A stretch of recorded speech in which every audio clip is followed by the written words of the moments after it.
কুমিরটা মেয়েটির সাথে কি করলো আমি আগের দিন প্রথম পার্টে দেখিয়েছি এবং আজকেই শেষ পার্ট। তাহলে শুরু করা যাক।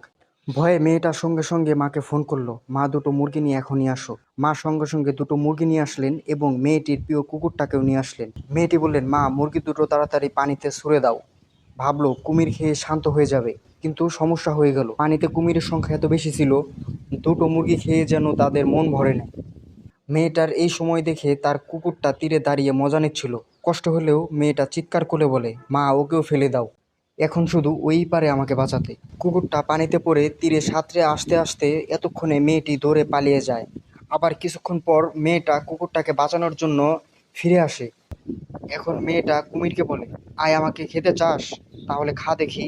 এখন কুমিরটাও সুযোগ হাতছাড়া করতে চাচ্ছে না। মেয়েটা এই কথা বলার পরে মেয়েটিকে ধাওয়া করতে লাগে। এই ফাঁকে কুকুরটি পালিয়ে যায় এবং কি এইভাবে অবশেষে দুইজনই বেঁচে গেল।